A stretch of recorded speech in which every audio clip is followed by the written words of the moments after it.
Good morning, everyone, and welcome to this satsang with Sri Muji. This is a very special moment to be here at Swami Dayananda Ashram, and I was asked to introduce Muji Baba to you. And I think many people do know who he is. He's been coming to India for several years now, and people all across the world are drawn to meet him and be in satsang with him because of his wisdom, his humor, his clarity, his tremendous love and availability. But I think mostly people are drawn to him because he is one speaking from that true place, from direct experience. And many in a place like Rishikesh have studied for so many years, and it's such an honor to be and privilege to be in the presence of one who is that. So today's a day you're welcome to bring your questions to him. And we want to say that we want to give preference to those who are from Swami Dayananda Ashram to come forward with their questions today. And Muji Baba will be with us in a moment. Thank you.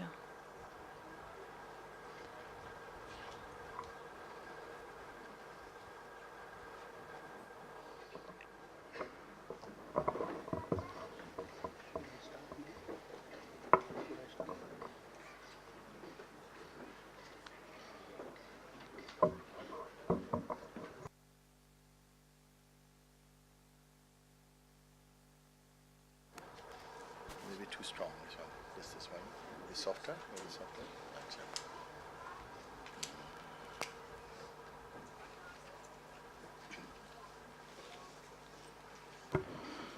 Hari Om.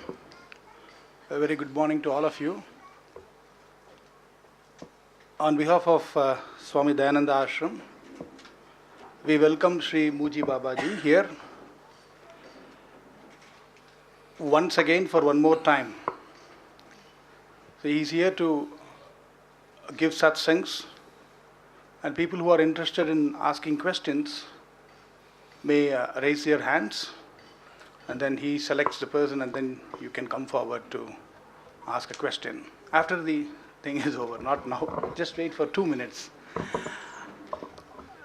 We would like to honor him with a shawl. Swamini Atma Prajnananda ji will honor Sri Muji Babaji on behalf of our ashram. Please give him a good hand.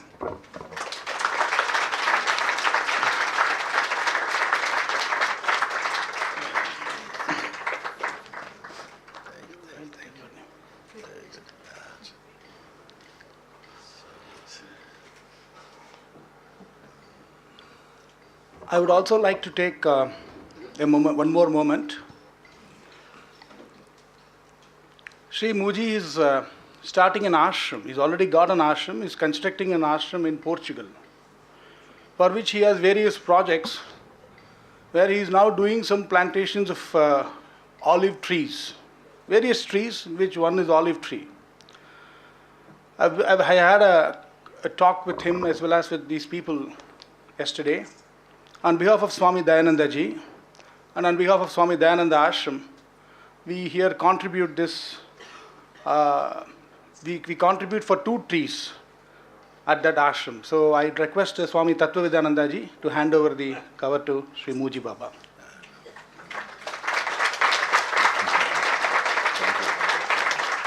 I also request all of you to participate in this program and help him construct the ashram. Thank you.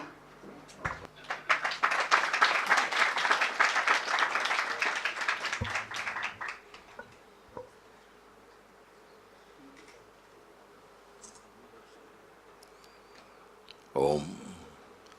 Namaste, welcome everyone today for today's satsang. And I would also like to say, I believe they are broadcasting also. So some people may be joining in to share today's satsang in real time with us here in Rishikesh. Again, I had the beautiful privilege yesterday to encounter many of those who are attending various classes here yesterday, and spontaneously I was invited to come and sit, which I very much appreciated this time with you. And generously again, Swamiji has asked me, would I come again?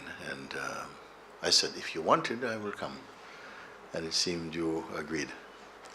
So I'm here again.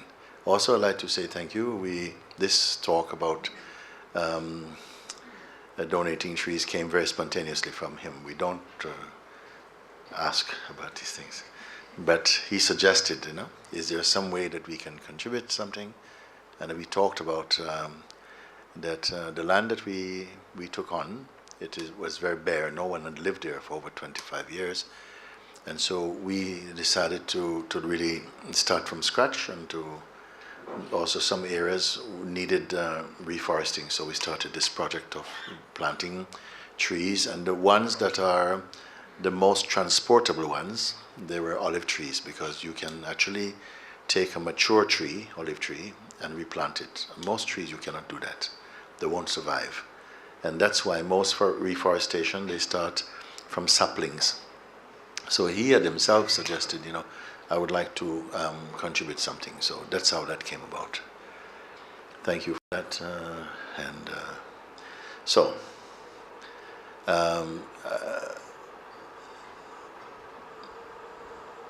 In a setting like this, I come to satsang totally as I am. I've not prepared any speech. I never make speech or something like that, or nor have any specific thing that I intend to talk about, as is consistent with life in its spontaneous unfolding. And so I know that whatever comes up in this time, it is going to be what is destined to come, and it is going to be just fine. And I like to meet like this, so that myself I'm surprised also by what comes.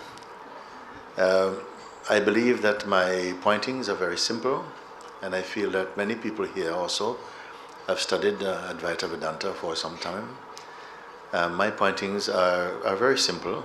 I found it to be that what we are searching for, if it is the ultimate understanding, and also to be experienced beyond merely intellectual conviction, that one does not need to know so much now.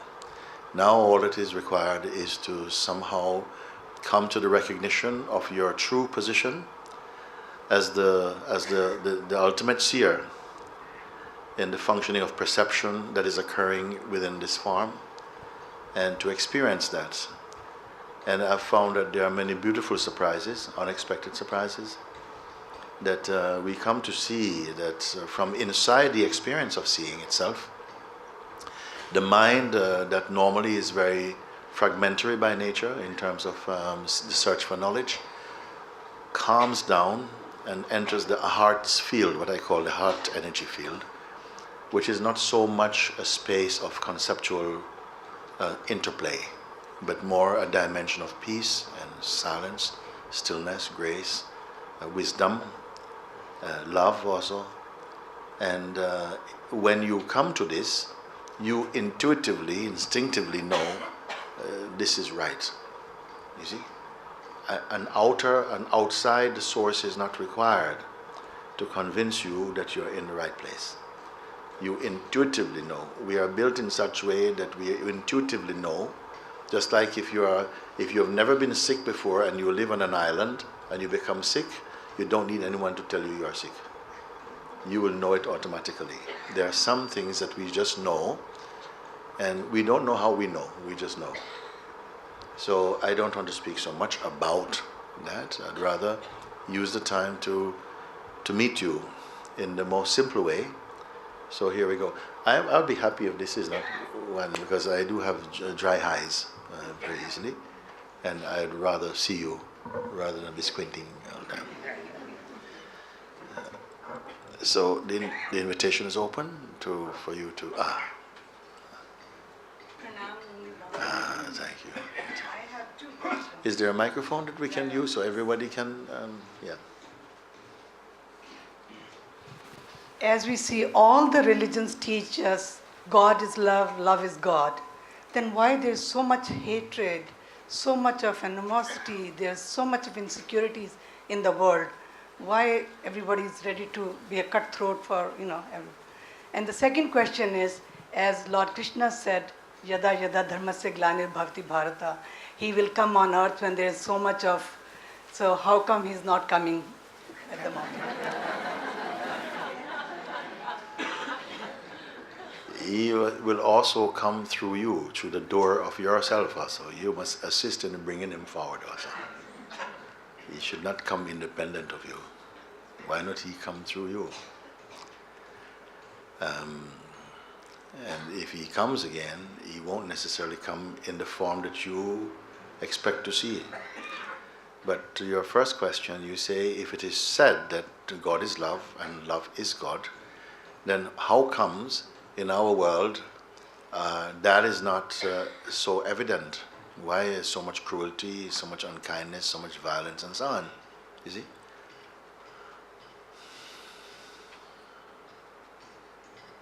If we simply knew, just by the very fact that we are, experience birth and come into a life of a body that is growing and a mind that is evolving and becoming more mature and so on, and from the outset it was just inbuilt to just spontaneously know that God is, and that God is love, and that love is God, it would take away from the game of existence. You have to discover that.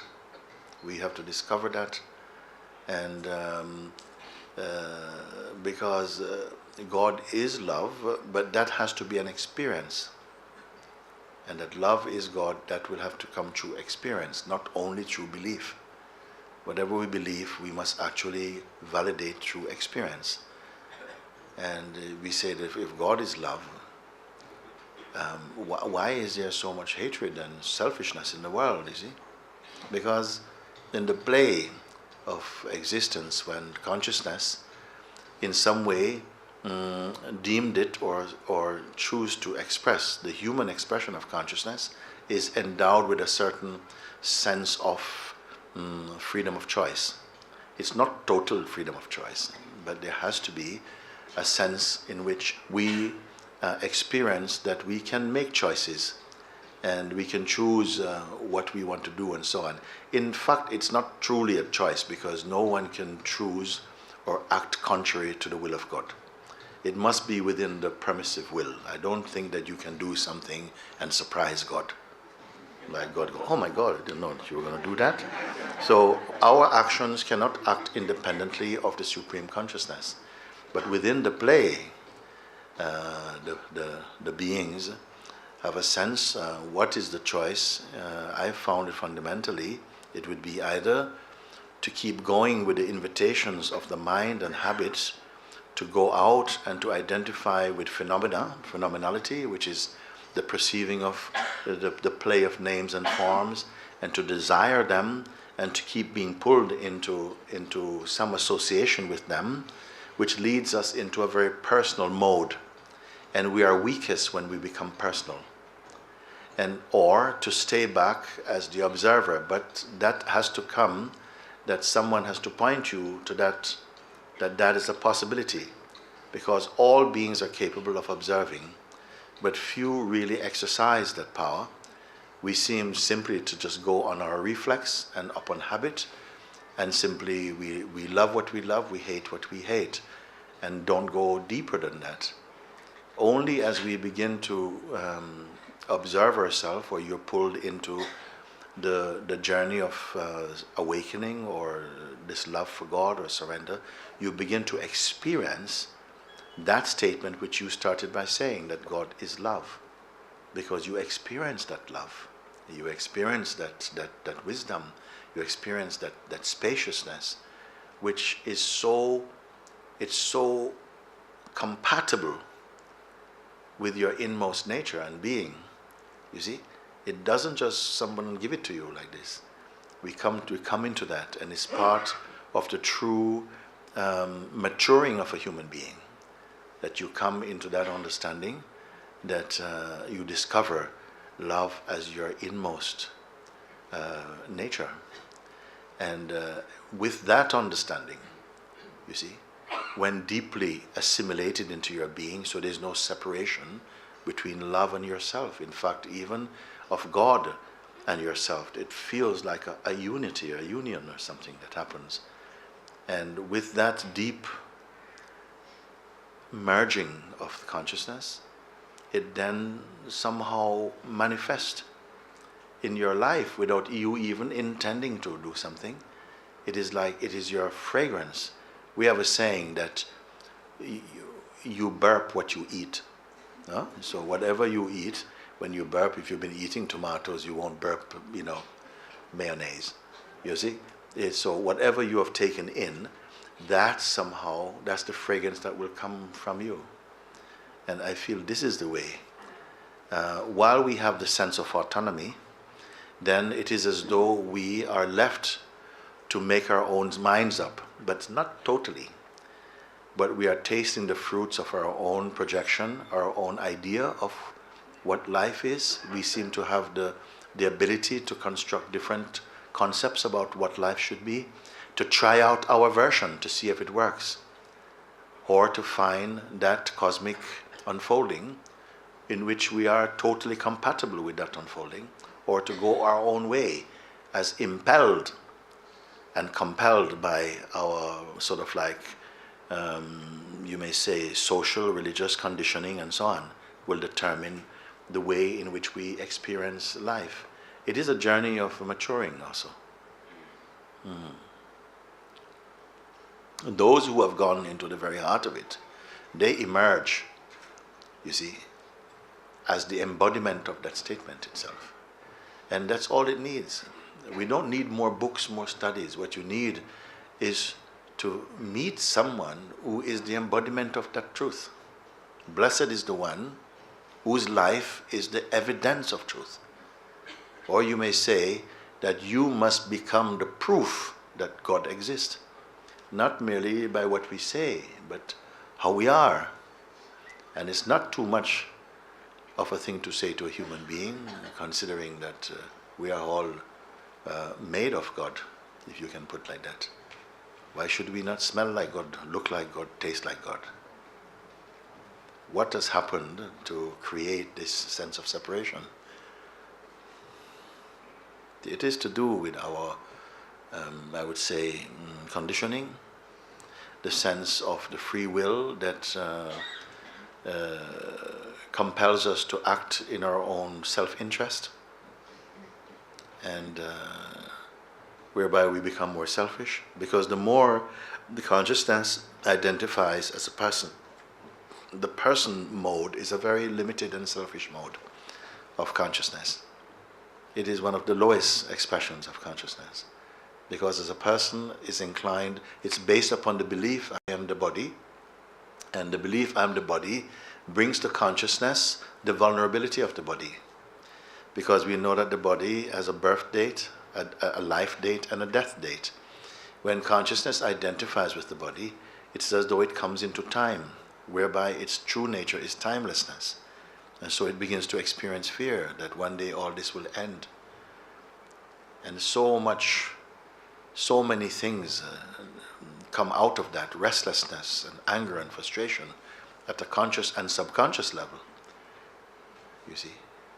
So it is a good thing that human beings evolve beyond the person into the state of presence, conscious presence, whereby these things that we are speaking about is easily understood and assimilated in the consciousness. So the consciousness is joy, in fact, in rediscovering, not creating, in fact, but recognizing, discovering, and being one with that which you discover. Next question we can have? Okay. Someone here. In spite of all this consciousness, Wait a moment, please. Gee, I think they want the mic to come a bit closer. Does it feel comfortable?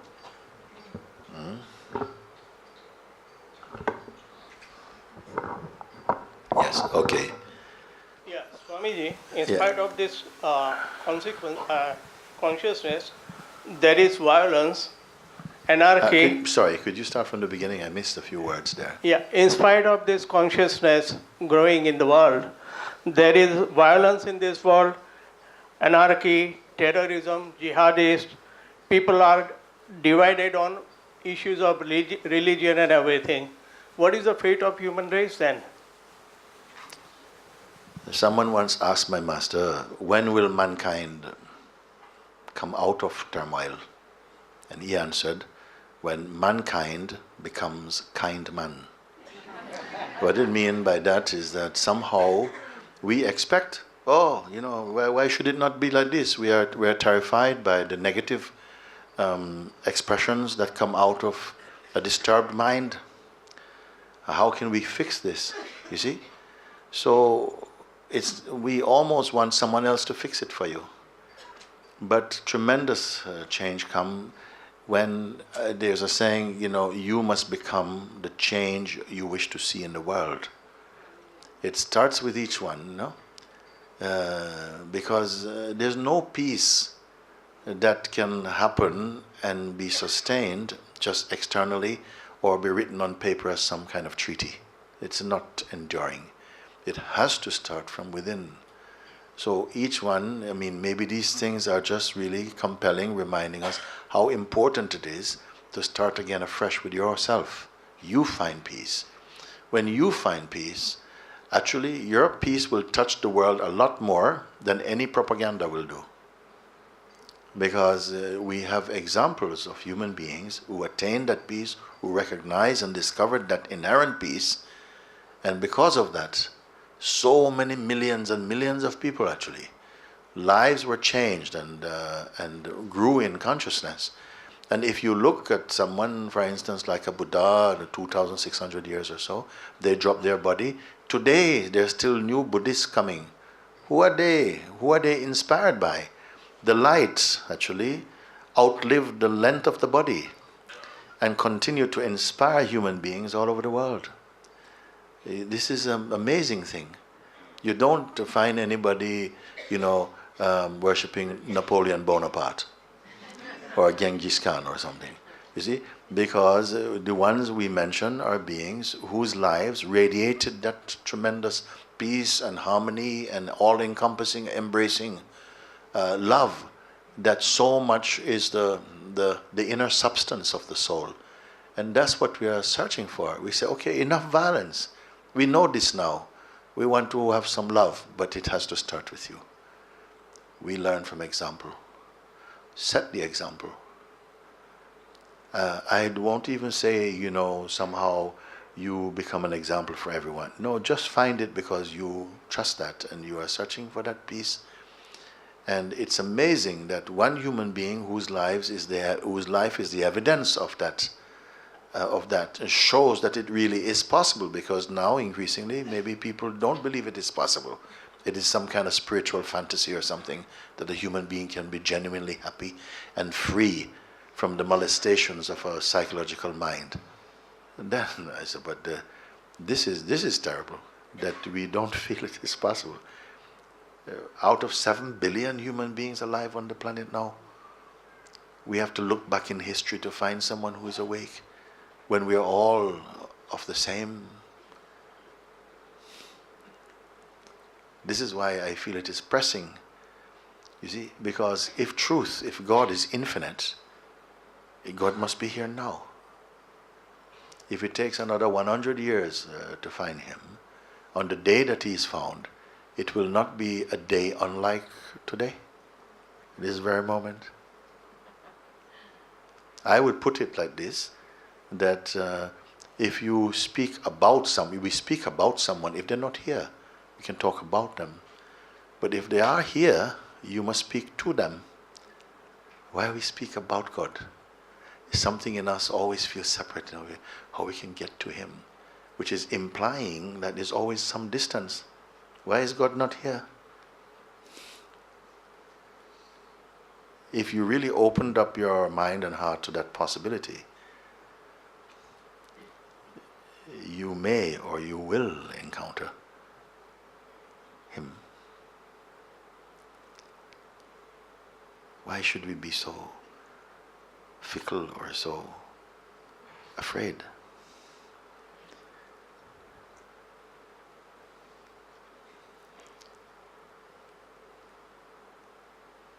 If you met God, especially meet God inside your own self even, I wonder how the world would look to you during and after such an encounter. How does God see the world?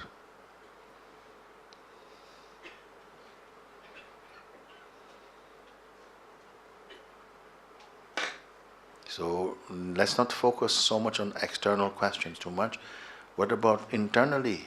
Internally, you can discover something, because you will most meet that truth, discover that truth internally. You will do it, and today is as good as any other day.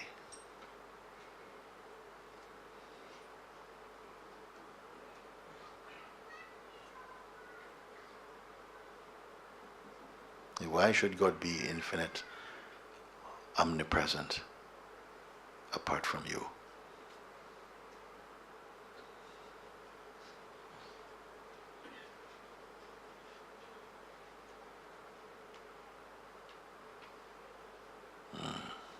Okay. Babaji, if I am not the body, and if I am the consciousness, and if that is the truth, then, like you said, I must intuitively feel that, the way I would feel sickness.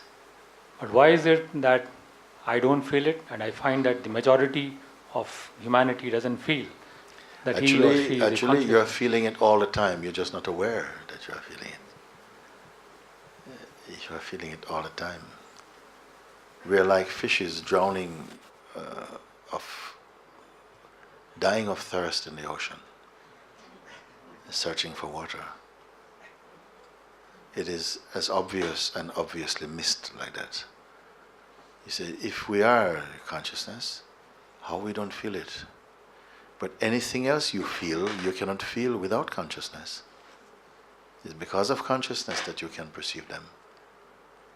It is closer than intimacy. You see? If I give an example, I give an example like this. You have a knife. Imagine a knife that's so sharp, it can cut so many things, but it cannot cut itself. Okay? Or a scale can weigh so many objects, but it cannot weigh itself. Why? Because it is one unit. And in order to perceive or to cut something, must be cut something other than what it is. You see? Or your eyes can look on so many forms, but they cannot see themselves. You can try, you can't do it. Because they are one. Similarly, you are one. You cannot see yourself. You can only see your projections of who you think you are. But your essential being, it is so one, you cannot see it. Whatever you see is only imaginary. You are looking from it, but you cannot look at it. If you could look at yourself, who would you be to look at? Are they two selves to look at? I'm putting it to you something that has been overlooked and can be rediscovered just like this, in fact. We imagine consciousness maybe has a certain feeling, but it is beyond the feeling, in fact. You may say the fragrance of that consciousness is peace, joy and love. You may say like that, but I wouldn't want to limit it even to that. Every experience, every point of recognition can only take place because consciousness is prior to the things it perceives. You are the perceiving consciousness. Yesterday, I was trying to guide someone and saying, look, just leave everything, all your notions for a moment. We can do it in a short space of time. We can do. Leave all your notions about, this and how the world should be and what's happening in the world. Put just everything down just for a few minutes. We can spare that few minutes. And don't hold on to any memory or anything from past or any expectation or aspirations about future. Just we can do this. So that you simply empty your mind and consciousness from all this luggage. And even the idea you have of who you are. Just let it be for a minute. Let go of everything. So you are entirely empty.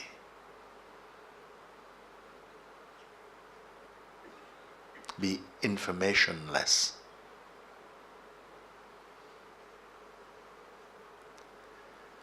There is something you cannot take out. Whatever can be taken out, leave them aside for a moment. You'll come to a point, there's nothing else you can take out. Tell me if you're not here. Everything you can take out. Because you are there to perceive them. They are secondary to you.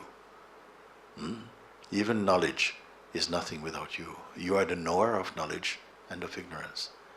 So you need not combine yourself with any of these for one moment, just to experience yourself neat without any association. And be with this for a second. And don't be asking, okay, now what or what next? Don't go there. Simply rest as you are. Okay? If I say, but don't wait, already I caught you. You see? Something like, okay, so now what's the next thing? Watch that. Don't purchase that. Mind gets very agitated in these kind of states because it is used to, while you're having breakfast, is asking, what's for lunch? And when you're eating lunch, what's for dinner tonight? It's always on to the next. And like this, we perpetuate a state of restlessness that you need not get pulled into. So this is the invitation, simply to leave everything for a moment and to simply be sufficiently relaxed in this nowness. And tell me, don't hold your breath also. You can relax. You're not suppressing the senses or controlling them. Let everything be naturally here. And experience what is here before you pick anything else up. That is the natural mind, natural state. But quickly something wants to assert, but yes, but I can't live like this, and I've got things to do, and quickly we pick the noise up. And rarely in a life, maybe 30, 40, 50 years, we have never allowed ourselves consciously to experience the stillness of being. It's like it has no value in our corporate life. But cooperate with life. Be present for a moment. Life can spare you. Be with this. And somehow, mind is saying, but what is the value? We're not making money, we're not doing anything, it's a very passive state, we're wasting time and all of this stuff. You must discern the difference between yourself and your mind. Because the mind is not going to feel, the psychological mind is not going to feel compassion for you. It's not going to say, I've tortured you for 40 years, you deserve a break. I'm going to go somewhere else. No, he does his job very well. You need not be a victim of that. Simply look and experience yourself before you go shopping for other sensations that just create a kind of psychic cholesterol or constipation or something inside your being. And experience the natural silence of being. Then you may say, but what if I have important things to do? Well, actually, when you are silent, you will see whether they are important or not. Because many things that the mind tells you is important, actually is not important. You just never questioned it. In your stillness, in your silence, you will perceive much more clearly and honestly. And you'll see, actually, that your life is unfolding with a certain grace and ease. That living by the projections of the psychological mind has not given you that peace. Sometimes we have the sense that if you are too peaceful, you won't get things done. And that is also a myth. It is not true. God is all peace. and yet it keeps this world going, every part of it. If you could go to the start, digging a hole here and go to the center of this planet, you may find some little creature moving about down there. He puts it there, feeds it, and provides a way for it to enjoy its existence.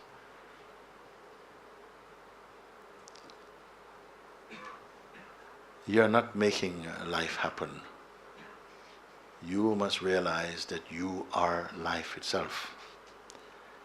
And at the same time, that the unfolding play of life is perceived in and by yourself. There's a saying, I want to taste the honey, I don't want to be the honey. This says a lot about us. We seem to be addicted to experiencing. But here in the discovery of the self, it's a win-win. You are tasting the honey and you are the honey also.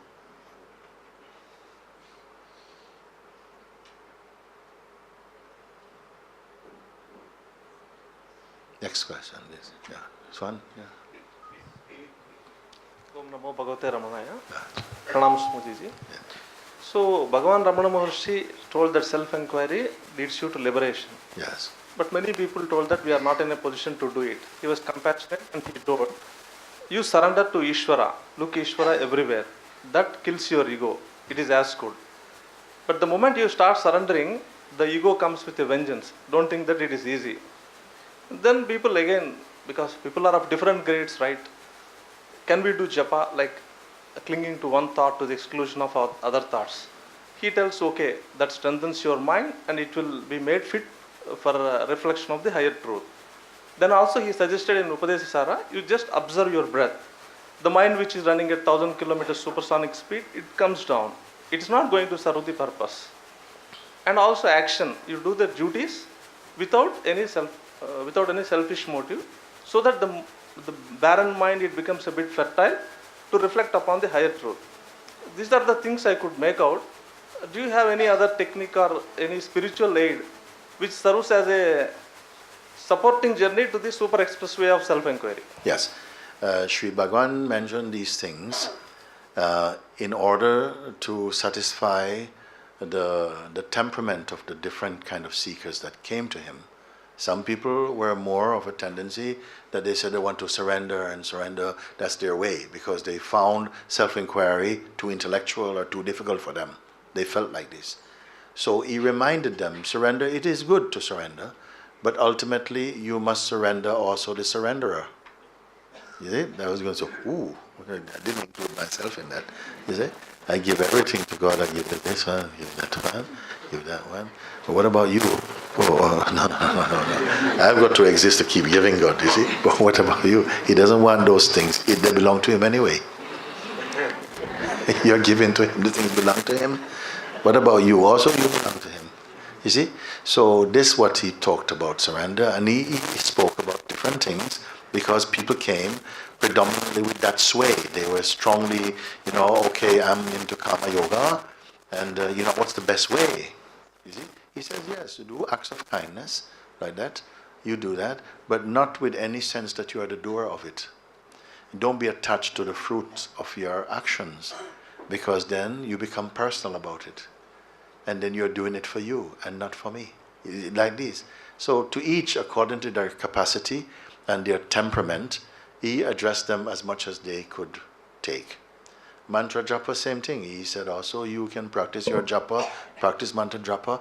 It will help to purify the mind. It is an excellent way, especially for people who, whenever they try to meditate, immediately their minds are full with noise, big crowd come. So he said, do simple mantra japa. It's a simple way, and it will purify, energetically purify the mind, so that it becomes more receptive to the higher truths, the more subtle things. So all these advice are good. Also about eating. Eat more sattvic food, because it will be more inducive and also complementary to a meditative life. All these he gave, and that was his versatility and his universality in that. But he said, to those who can follow me, this will be the most direct. There are some activities that you will do, which will be successful while you're doing them. But when you stop, the whole tendency will come back. the old regime of thinking will reassert itself. Of all of them he spoke, self-inquiry is the most direct because it is not working for an effect. It is exposing that all effects are temporary and they are perceived to be temporary, and to find out what it is that can perceive the temporariness of things or perhaps even the permanence of things. To try and recognize that because it is already there, that the fact goes before even the discovery. The fact is that something is perceiving them. Find out that which is perceiving them. And this is what many of you have been studying it, and I want you to experience this thing here. Because the power is right here to show you that right here today you can come and recognize from your absolute nature. It may take a while for your habits to settle down, to stabilize in that understanding, but at least the switch will have happened. If we turn off one of these fans, we don't have to go up there and try and stop the blade. I go to the thing and flick the switch. Once I flick the switch, the blade continues turning for a while. But gradually it's slowing down and will eventually stop. We don't have to wait to see when it stops. It stops in a way because you put the juice out. In the same way, you can cut the juice to the mind. How do you cut the juice to the mind? Mind lives on attention, identity. This is what's, interest. This is the food for the psychological mind. As long as you keep looking at it and getting involved in it, it perpetuates its existence. In self-inquiry, you are asked to turn your attention, towards the source of the attention, which is your own self. And in a real guidance, which I hope at some point to engage with you, to show you actually, that it comes back to the source and you are there at the source. This is the excellence of the inquiry. Because what you have discovered then, you have discovered that which is here by itself. It doesn't need a practicer to practice it actually. It is here, it is self-evident, but it has not been recognized consciously. That is all that is happening. He is not asking you to do something new. He is not asking you for any spiritual gymnastics. He is only pointing, look, this thing that you are speaking from, this is also observable, isn't it? And you're, oh yes, it can be seen. Then be in that prior place where the seeing is there. And confirm, are you in a strange place? You see, you find, no, actually, it feels very good here. I'm not personal here. When I'm not personal here, my functioning of perception is more cool and calm and sober. Yes. What knows this? Oh, what knows this? Ah, it is known. But where is it known? Ah, you see, already it is amazing. It is the most amazing invitation. And if you want to call it a method, the most effective, direct, immediate, and lasting, actually, of any method you can see. It is like looking in a mirror and seeing a perfect reflection of your face. It is that powerful. And this is why I've really concentrated most effort to try and convey through practice, and also we have to repeat because we quickly forget. But after a while, you see, you simply pick up that habit, and then quickly you find that it's no effort to stay as the self. Even the idea of staying as the self is a bogus idea. It was only useful for the bogus seeker. But eventually it's found that the seeker itself is just an idea, was one my favorite idea. And it collapses in real seeing, you see. Your question at the end was, at the end of all of this that Sri Ramana Maharshi, he was asking, he didn't start out to say, listen, I have all these methods to teach you. And he may have spoken these things on separate occasions. They were compiled later to say he said this and this and this and this and that. But he spoke to each one of those points you made, may have been to a different seeker, separate seekers, you see.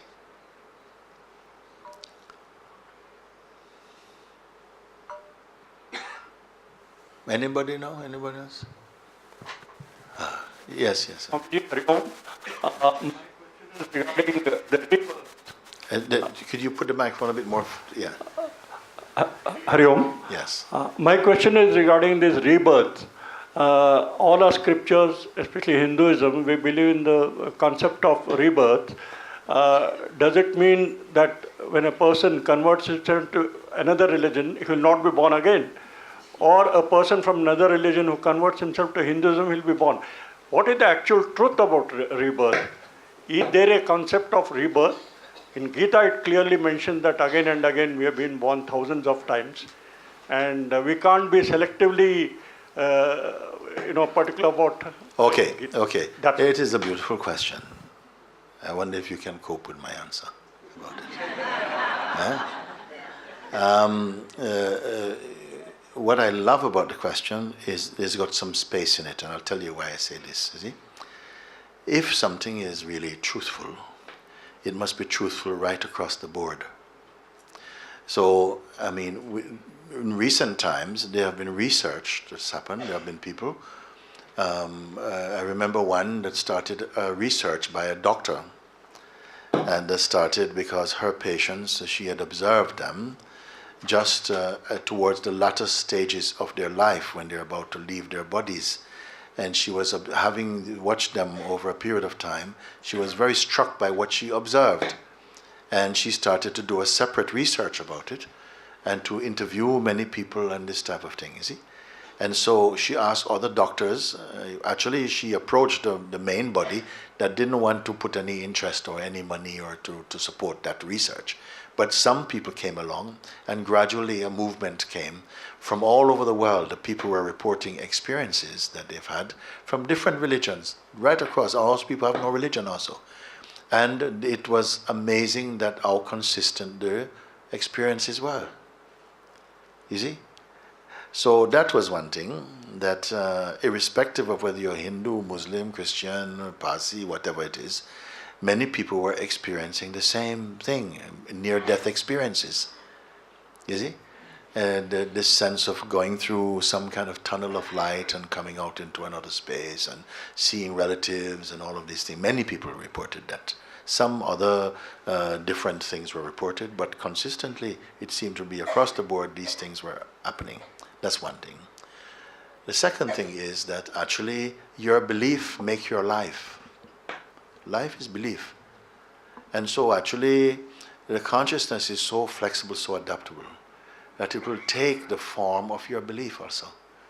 So within your belief framework, whatever you believe, the consciousness will adapt itself to that, and you will experience within that according to what your projection is also.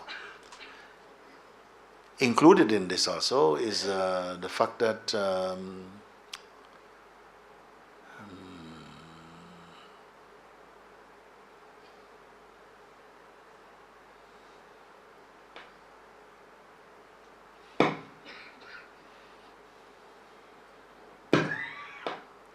for whom is reincarnation? For whom is rebirth? Is it for the body? Is it for the mind?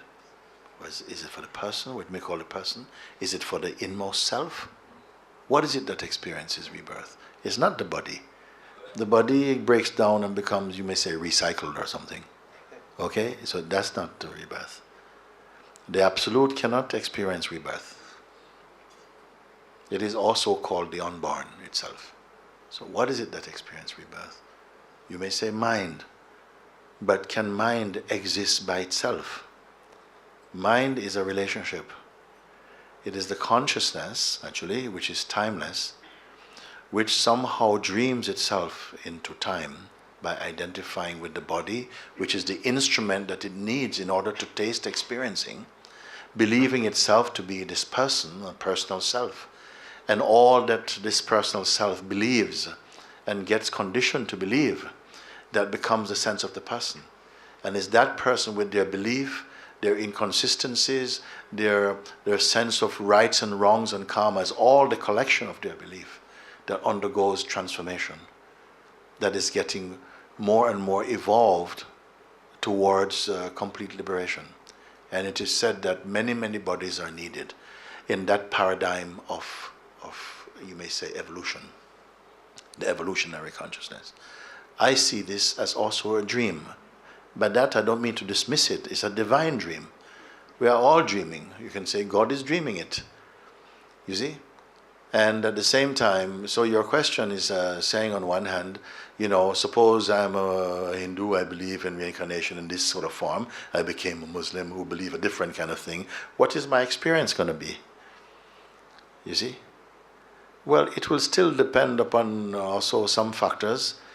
I gave you two shapes. One is the universal research, which is that right across the board, beyond your belief category and systems, there exists a common fact that many people experience to be the same way, that they undergo some sense that they travel through some sort of dimension, and they were still present, they were still experiencing, that they experienced loved ones and so on, and come into a very beautiful sort of world that is a bit similar, but hundreds and thousands of times much more delightful than this earth.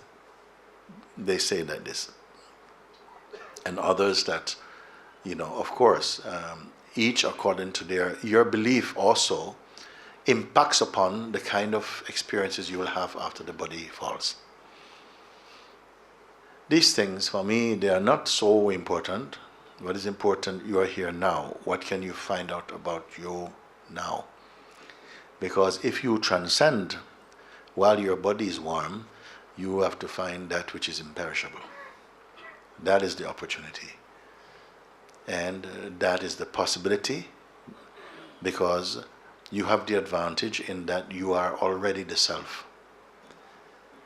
For a while it undergoes a sort of temporary state of hypnosis whereby it believes itself to be time and name and form, and therefore limited.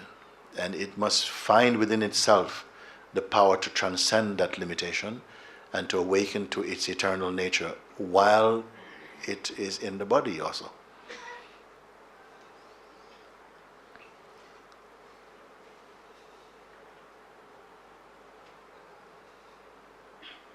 Someone, another one?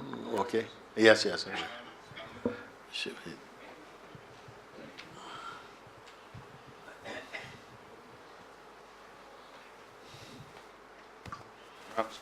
Yeah. Now you can speak, I think. Yes, sir. Yes, good. At the intellect level, we learn that it is consciousness which manifests as matter, or it is the consciousness which manifests as the Jagat. But at the same time, we are also saying, I am not the body, I am not the mind, etc. Are we not creating a duality here, a sort of dichotomy or a duality here when we say that I am not the body, I am not the mind, etc.? And on one hand, we are saying that how to experience it. Of course, theoretically, we are accepting it.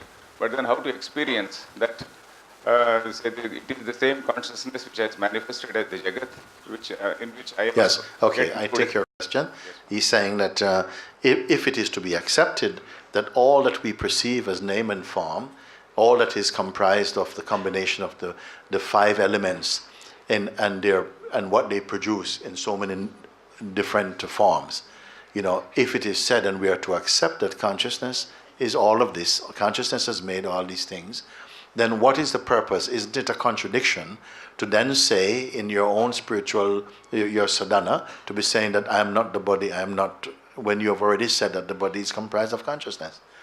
Well, yes, here it goes, because if you say that the body, I am not the body, right? It is a particular exercise to find that which is the weakness of all that is appearing inside of you. That is your sadhana when you're doing it. It cannot just be theoretically postulated like that. You are in a process of inquiry to see that whatever you see on this side of the eyes, anything on this side of the eyes, what is comprised by the five elements and their play, okay, that they cannot exist independent of the perceiver of them. I wonder if we can accept that. They are not telling you that they are. Something inside is perceiving them, according to the latent impressions within your own self. So, for the inquiry sake, as you are looking and you're seeing, but I am not that thing which is perceived, anything, actually, the most beautiful part of the inquiry at the mature stage, one sees that whatever it is in any combination that the five elements combine to create, it can still only be an effect, an appearance in the consciousness that perceives it. Then the stage on from that, if all that I perceive on this side of the eyes can only be matter, which is not perceiving itself, it depends upon a sentient perceiver to perceive it, and I am that perceiver. And behind the eyes, you can say, in the world of sensation and feeling and memory and thought, which also are seemingly observable by also this power to observe, if all of these outside and inside are observable, what is observing them? That's how your inquiry should go. What is observing them? Can that which is observing them, can that be also observed? That is a fundamental question, because that's not merely an objective question. It is a subjective question. And this question, if you follow it or even enjoy it even, because of the potential of what you're about to discover, you see, then this could be your final question to take you completely out of ignorance, because it will not be satisfied by merely a conceptual answer. This is the one question that can only be satisfied by an experience, by revelation, you see, by insight, not merely concept. I wonder if you realize how profound. If this is the master question, the master key, in fact. If the world that I perceive is only the world according to me, as is filtered through my own conditioning, all that I see, as reported to a central consciousness, which is right where I am, I cannot point that it is somewhere else. How do I know it is so? Because I'm here to perceive that also. If I am the witness of all of these things, all of them are witnessed by some ultimate seeing place. Can that seeing place be also witnessed? Try it and see what happened. Can the seer be seen? But I wonder if you're really ready for such a question. You should be. You should be. If you have been studying this, this is the culmination of all your research. Should bring you to a question, an atomic question, that will be the answer to your complete quest. An answer that nobody can receive. You can only be.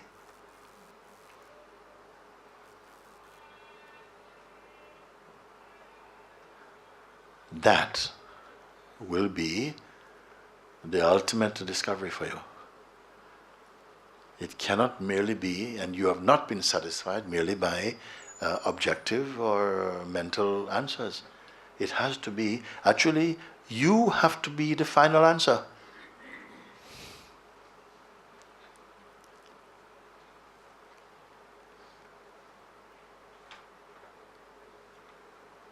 Because if the scientists say yes, yes, because everything that you see, is a construct of consciousness. Consciousness manifest. And we can say, yes, it is true, because even if you have a dream and you experience inside the dream, you're in the rain and you get totally wet, and then you go into the sun after and you get totally dry.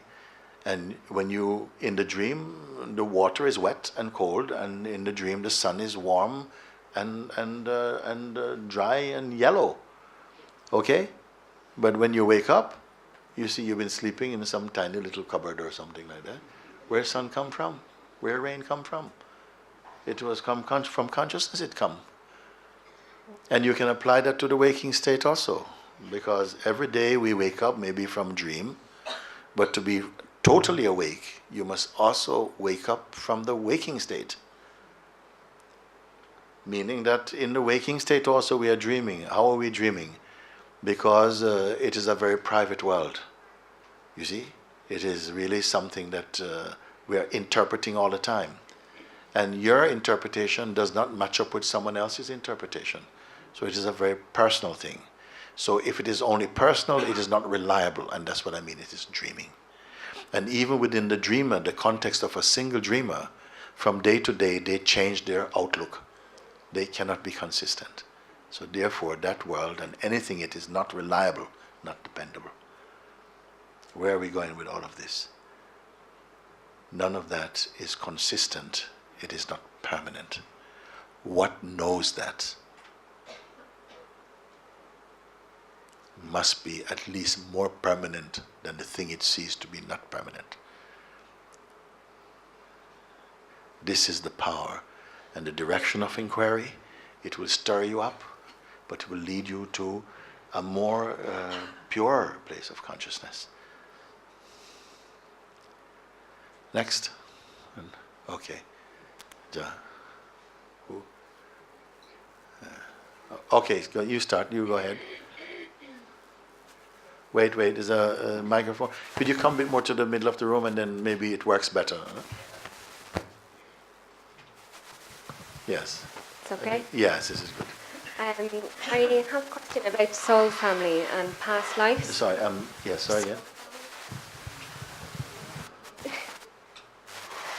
Yes. Okay. To past lives and meaning soul family, the connection that we have in this life with people. Can I say something? Can I say something to all of you? You're not going to get anywhere like this. Your questions are weak. They're about past life and after death. What about your life now? This is my question. Yes, because what happens is that these kind of things, they're amusement for your mind. I will tell you things, you'll soon forget about it. Because it is not real for you. What is real for you is that you are here right now, you're a living sentient being. Find out what it is that is sentient in this body. And you will have all those answers you're asking. They will come as waves of illumination because you have turned the key. You must enter the sacred room of your own heart. The questions such as, what happens when you drop the body and blah, blah, blah, blah, blah, blah. People, you can read any kind of book, and many of them, they are fighting with each other. You have to come out. Sometimes I say, you have to become the cow that jumped over the moon. What it means by that? If you stay only within the context of what you have been taught, your conditioned mentality is not good enough. You are much more than this. Yesterday we sat together, I looked into your eyes, many of you. It was a moment as tangible as we are now. It was vivid, alive, as any other thing you experience. You did many things yesterday, 24-hour day or whatever 18-hour day you have experienced. Where is it today? Can you turn behind you, dip your hand into any aspect of yesterday and bring me a sample of yesterday, today? It is gone, as is everything else is swimming by. Memory, a function we have inside, does its best to replicate an experience. It fails. There is something in this. There is something in this. There is something that does not pass. Everything else passes. Because everything that you see, everything you perceive and conceive, time says, all this belongs to me. I will eat them, and you will not be able to retrieve them. You must find something that time cannot touch. And that something is right here also. Why not find it today? There's something, time says, I can eat anything you see, anything you wish for, anything you remember, clump, clump, clump, I'll eat it. The only thing I cannot eat is awareness, that which perceives me. Why are we not looking? Because best you get to many answers and stuff, what are you going to do with them? They should at least help you to transform ignorance into real knowledge and understanding. So that when you leave here, when you stand up, your heart is shining with the light of life. You are the light of life. You're not some walking encyclopedia. You are life itself.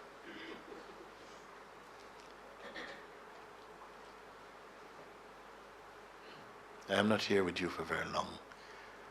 A few minutes. What we can do with a few minutes. I hold it very high, a few minutes. In an instant, you can wake up. Let's not waste it talking about stuff, discussing why fall in love with a cloud. You want to get married with a cloud? How long is it going to last, your relationship? Everything that we think about like this, they're just clouds passing. If knowledge is anything, it must show you who you are. Why is the point of learning about everything else and about yourself you don't know? That is what spirituality is. That is what self-discovery is. Self, not somebody else's discovery, your self-discovery. That is the opportunity that is alive. It makes you alive, not just biologically alive. Alive as life itself, as the God self itself. If you are not this, why Krishna bother talk to you? Why the Christ and the holy prophets and so on? Why they bother talk to you if you stood no chance? If you're just some sort of meat suit. What's the point of telling you? There's no chance for you. Listen, you're just...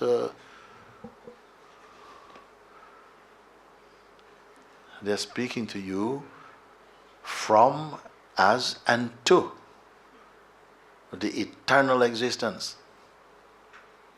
To awaken self-recognition for that existence that temporarily come under a state of hypnosis whereby it believes it is merely personal, suffers as a person, perhaps die as a person.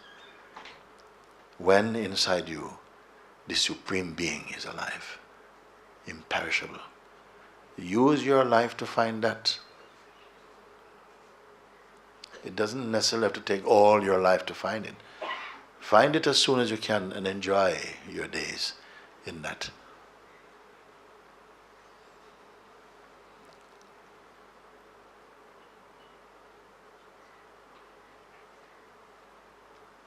If you should say, I am timeless existence, it can't be just words.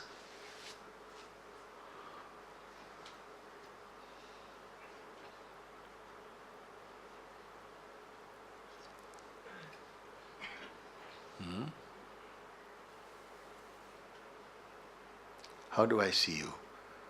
As the self. You are the self. The self is conversing with the self about the self. Less than that, we might as well be talking about cricket. Consciousness is conversing with consciousness about consciousness. And in that type of environment, you feel everything becoming lighter and lighter. You see? When you focus on a question like the one I put, can the seer, who is the seer, the perceiver of all things, can this seer be seen? Try and see. Just try, take your time and try and understand the question. No, don't just ask it mechanically. Try and understand the implication, the profundity of the question. And I will tell you something. You try it for 10 minutes and then turn away from the question and look for any problem you can have and see what happens. Totally evaporated, has no power. Even if you have not come to a conclusion, just the fact that your attention is turned towards the source is burning forests of ignorance. You see? You might start in the beginning and say, oh, my children is this, and my son is doing this, and then I lost my business, and so on, so on, so on, so on. You who are talking all this thing, this perceiver, can you identify him? Try now. and then turn back and tell me your problems when you first came here, and see if you can speak them. They're not real. They're only for a problem thinker. Those exist for the idea you have of who you are, and not for your true self. Be in the height of your consciousness. Be in the height of your consciousness. You see, because if you remain only in the earth mind and earth body, you're going to be prone to a lot of worries. Always something to worry about, always something troubling you. But you look in the way that you are being guided and see what happened. You're risen up. You're not going to fall down. You start falling upwards into the embrace of the Supreme. But something in us is very lazy. Been lazy for long. And we're very loyal to our laziness. This kind of laziness. You see? Because it's too much trouble. You see? And this is why people have only really changed through inspiration. Not just change, but they see something, they recognize a light, and they see, that must be in me. I want to feel this, I want this. And that inspiration generates so much power that they become the thing that they desire. Or they unbecome the thing they are not. Same thing. A hand was there. Could you put over there for me?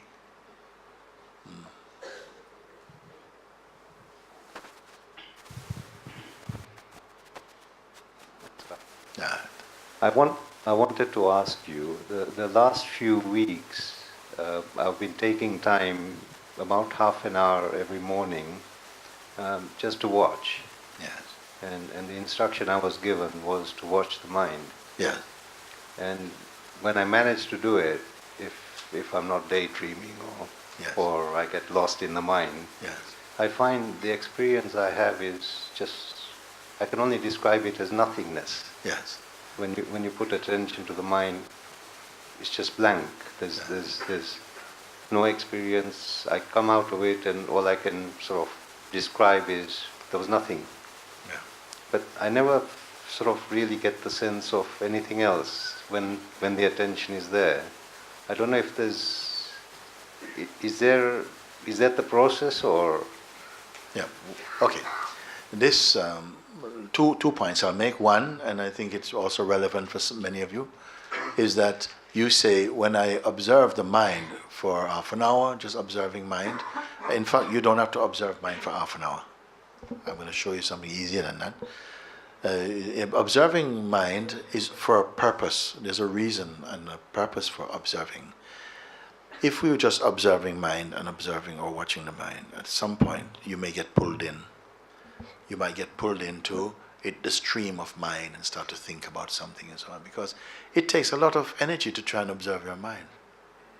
You see?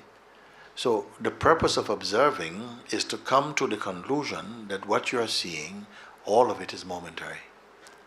All of it is either random, something comes randomly and you're noticing this, but you don't form any relationship with what you're observing. You stay as the detached observer of all these things. That's what happened. So you're watching without involvement. Yeah? After a while it becomes clear, like everything you're seeing is impermanent and insubstantial, in fact. If you don't identify with it, it's just like a cloud passing. It goes by itself. You don't have to push it, nor pull it. It goes by itself.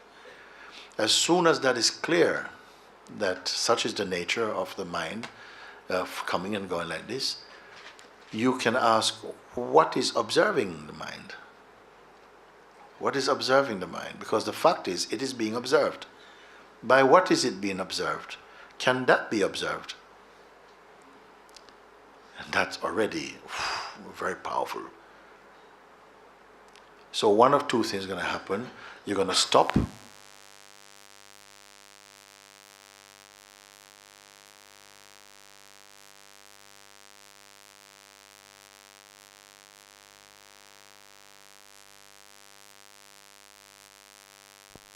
You are going to stop, or you are going to stay with it and observe something. You are going to either run away because it's so powerful, or you're going to be so pulled into the profundity of that recognition, you see. Now, I was very happy you said, actually, after observing for half an hour, my mind actually, there was just nothing. It was nothing, okay? Or you say it was a blank or a void, okay? What weakness is even void also? Because even void is also observed. And that also will go. Suppose the void is what is seen, and void is there, and you can't avoid the void. Okay? It's just void. Okay? So you're in a state of this. So there's no thoughts actually coming. There's nothing going on. There's perhaps not even any joy or sorrow or nothing. There's just a blank, you know? Still, don't make any premature conclusions about that state. Simply be aware of it. Stay in it. Because at some point it will change. It will change, and that will also be observed. And you will know that what observe it is not trapped in the bubble of anything you can see. And that in seeing is the most powerful thing. Because it means then from there, when you re-enter the field of diverse functioning, it will always have this most stable understanding underneath it. And you will not again suffer from any depression or anxiety or nothing, because you see all of them as momentary sensations appearing and disappearing in consciousness. You have found the full stop. But it is greater than a full stop, because it wasn't a start to start with.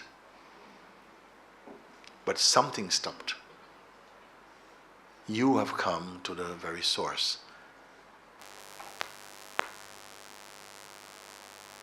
This is what. What happened is that you experience a state of emptiness, and the mind still comes and says,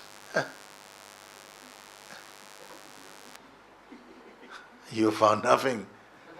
You see, oh no, am I supposed to experience this? Maybe I made a wrong turn somewhere. You see? And then this is like what happened. But you are not to form any conclusion. Just keep observing. Just the observing is still, the light of observing is still on. So even a blank, don't say, oh, I've just come to a blank. Don't make any assessment. Blank is also a phenomenon being perceived. It is not conclusion. You see? Once you see this, you will not feel that you're trapped in the bubble of this nothingness, because this emptiness at first, the mind is trying to capture it, to say, look, nothingness. Nothing has a very strong connotation for us. Nobody wants to be nothing. Everybody wants to be the best something. But no one wants to be nothing, because nothing has such a negative connotation, you see? Some people, if somebody insults you, hey, you are nothing. People, only a sage, if you say, you are nothing, is, oh, thank you very much. But the regular person is not going to accept nothing as any positive thing. So at first, mine was there, nothing. So don't fall for that. You're not here to count or to compare. Just be able to see, just observe. That too will also pass. You see? Because the self is not a phenomenon that you can perceive. It is the perceiving itself. In fact, it is perceiving the perceiving itself. But this flower nobody can find. So you're right there, you're right there. But don't make any conclusion, or the mind will go, okay, so don't repeat that again. You've been there, done that, you don't want to go back to that state. You see, don't touch that, don't be affected by that. And you will convert that actually, it will get converted into the most beautiful thing. You, sir, okay. Okay, you and then the next one after. Come, no, as you like, come. Actually, my question is connected to gentleman's question. Yes. See, when we talk about watching the mind, okay, and the flow of thoughts, it's a conscious effort, okay. Now, the moment you say it's a conscious effort, the mind's, the play of mind begins.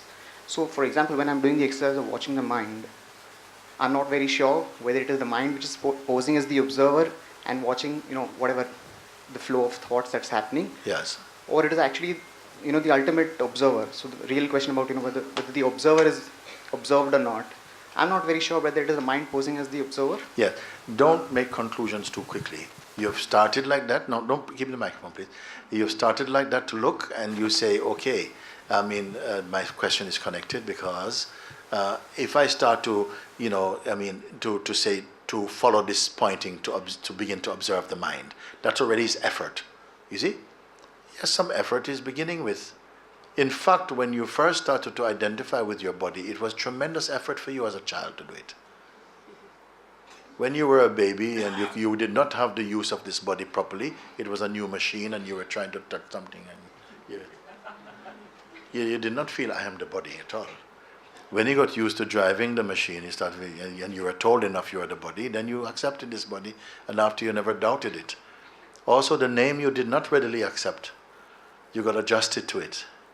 You got adjusted to many things, and we grew and accepted many things out of repetition. And this is why all the Gitas, the great scriptures, they have a tendency to be repetitive, to kind of bring you back through this lullaby into awakening, because we got a lullaby into sleep, actually, by many things that we believed, made you asleep to the self. This is why the nature of many Gitas seems repetitive, to keep on just hammering to go back into the consciousness. So in the beginning, some effort will be required, but very quickly it will be transformed into a very natural state for you. You see? Now, you say the second point was that, how do I know that my observing of the mind, is not just the mind observing the mind? But if it is the mind observing the mind, what knows that? Then a deeper observing must be there to say, perhaps it is the mind as observing the mind. But then somebody may say, but maybe it is the mind observing the mind, observing the mind, observing the mind, in endless succession of observing, like putting two mirrors in front of each other and it's going on. I said, that's typical of the mind to speak like that. However many times, ad infinitum, it is still perceived by one central seeing. You will actually not have to think that. You will come naturally to see and confirm that it is so, actually. You see? But in the beginning, we find that the mind is very quick to make assessment and judgments. You see? It's a bad tendency we have. I remember one time also, as I'm talking, one friend came also to India. First time. And after 3 hours of looking around, he felt that he knew everything about India. So I got it right. It's like this, the Indians on this. I said, they said this is such a bad tendency of mind, and people feel that they know this. And so don't make any conclusion. In fact, as long as you can stay in a state of neutrality and simply observe, so that your observing become increasingly silent, and then you keep the power rather than hemorrhaging power through this chatter and all this kind of weak functioning. So something just gets contained in a beautiful concentration of power, and in that, the juice of God, I say, this fruit that awakens in you is the fruit that keep getting sweeter and sweeter and sweeter. But it never gets over sweet. Can you imagine? Every day the fruit you're eating, it tastes even sweeter, but it never gets over sweet. This is the fruit of your own being. Yeah. So it essentially does take effort, practice and time to Initially, only to revert some bad habits, some tendencies, but not necessarily to create. It's simply to keep off the tendency to keep going back to the old habits, just for a little bit. But grace is so much in support of that it's not in your own effort and energy you're doing it. You're highly supported by grace. Mm-hmm. Thank you.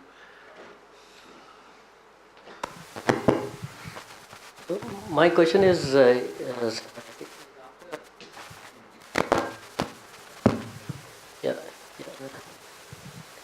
Yeah, my question is in further to what Pratik said about observing the thoughts. Is it audible? No. Is it audible now? Yes, try this one. Yeah, no. My question is further to what Pratik had asked about observing the thoughts. I have tried that in the past as a part of a meditation technique. But then after observing the thoughts, I did find that I sometimes get involved with the thought and that takes me away. Yes. So I found that that was a very difficult thing to do in observing thoughts. But as you said, it gives us an understanding of the thing which is not so stable. Yes, you are learning to confirm Yes. that in order to observe thoughts, Yes. something must be there that give the ability to observe them. Yes. So that is something. The thoughts are moving, Yes. but they are watched from some unmoving place. Yes. Now, my question is not related to the thoughts as such. Yeah. But so I stopped this technique of just observing my thoughts, and I started being more aware of what is happening around me. That is not closing my eyes and observing thoughts, but just observing everything that is happening around me. Now, when I came to Rishikesh, the first 3 days when I was here, I was in absolute wonderment looking at the things around me. The mountains, the Ganga, the people, the cows, the dogs, and everything, And I was in absolute wonderment and I observed everything totally. And I was in total, I would say in total joy. And I did not want to leave this place. Then as I continued over the number of days later, after 10, 12 days later, I suddenly went back into the same rut as I was before.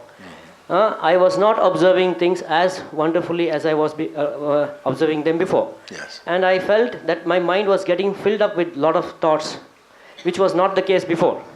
Before I had a lot of joy because there was very little thoughts in my mind, but now the thoughts had come back and I was thinking about those thoughts and I was wondering what the hell am I doing here. So then now I feel that even though I get into a routine, that is, I have to do some things. When I go back to Bombay, I'll have to do some certain routines.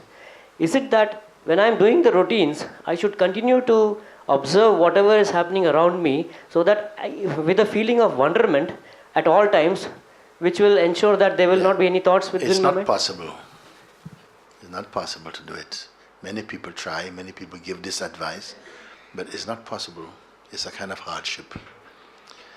What happens is that as soon as you come to recognize that you are not your person, that your person is observable, and what has the capacity to observe your sense of your person is not personal. These are not deductions you're creating through thinking. You're simply observing that the sense of yourself and your thoughts and ideas and all of these, they are also passing in front or within a space that perceives them but is not trapped in the bubble of that conditioning. You become more sensitive and sensitized to that, to being aware of that space, that the space doesn't move. The scenes change, but the seer is unchanging. Once you're getting there, you see. And when you notice this, it is not an effort, because the seer is not an effort. It is there. It is only being recognized. As soon as you recognize that, somehow that recognition process leads into a very natural stream of awareness itself. A vibration begins to develop within you. A joy comes, like you can't turn it off. If you imagine, for instance, that you had the flu, for 2 weeks you had the flu, then everything that you do in your life is occurring in that flu state, isn't it? Whatever you're sending your emails, speaking to your children on the phone, doing some business transaction, emptying the bin, having a bath, all of this is still in the flu state. In the same way, as you come to realize the self and recognizes that its vibration has always been here, it has just been overlooked. As soon as that becomes clear for you, you realize that this is not a doing thing, it is simply a happening. Like that, then whatever you do, it will simply be taking place in that newly discovered observation. It's just happening naturally by itself. This is the beauty. Because sometimes people wondered whether the Buddha or Krishna was always being aware of the self, like always being aware of the self, being aware. No, they are the self. Okay, You are also the self, becoming aware that it takes no effort to be the self. This is what is happening. When that becomes totally anchored in you, you're home. Your mind will not trouble you, will not have the ability to trouble you at all. Okay, thank you very much. Thank you so much. You want to say? Yes. Okay. All right. Thank you. Thank you so much. It would appear from what you're saying that there comes a stage in which the mind sees its own limitation in the stillness, in the silence, without any naming. Yes. Is that, could you just... Yeah. It is not the mind that sees its limitation. It is the beingness that sees the limitation of the mind. And also recognizes that by identifying with the mind, identifying with itself as being the body and mind, it came in a very restricted zone. And because of that, it felt claustrophobic in its functioning. It lost its spontaneity and started to think life rather than be. That is the beginning of your awakening. And gradually it starts to disassociate from the egoic tendencies that make it, that slows it down and make it feel trapped.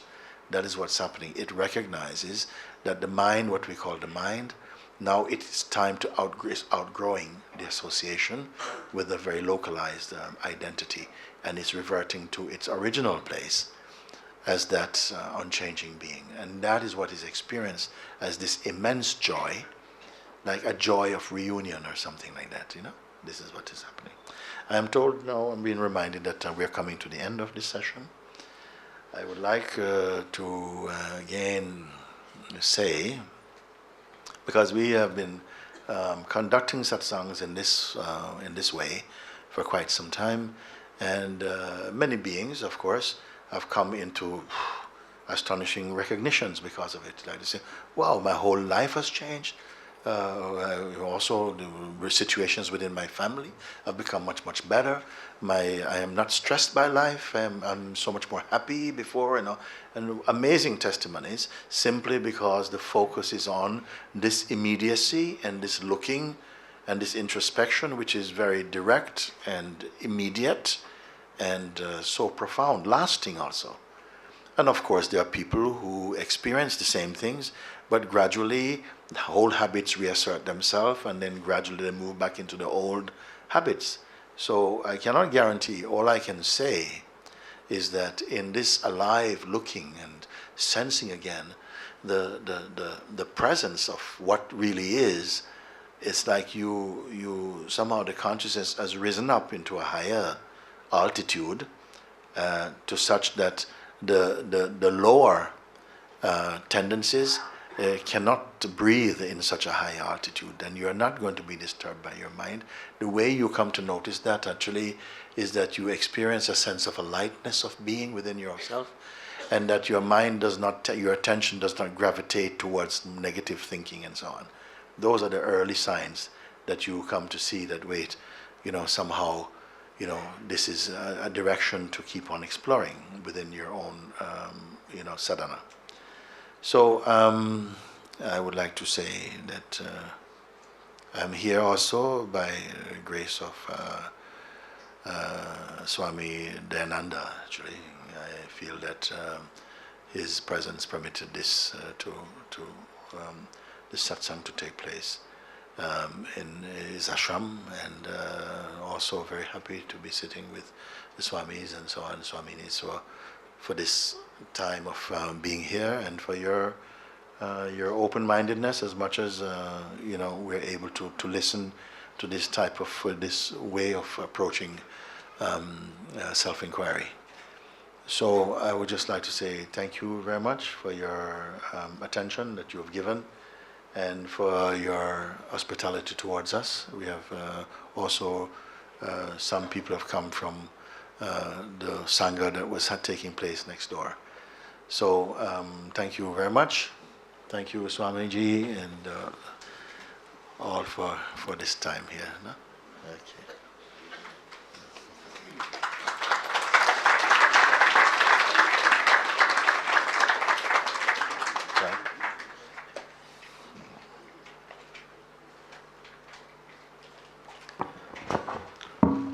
So we thank Sri Muji Babaji for being here and enlightening us with his talks here with his teachings.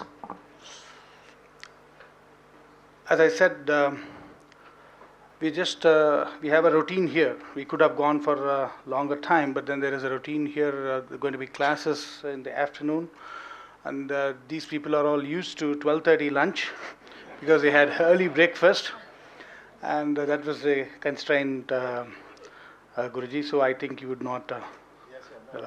Yeah. Fine. As I also said in the beginning, I was not very expressive. It was nothing that was asked.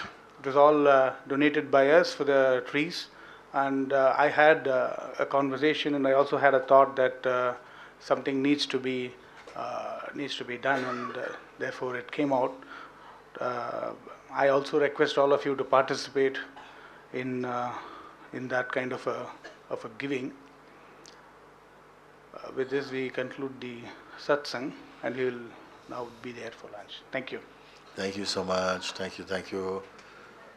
Love you.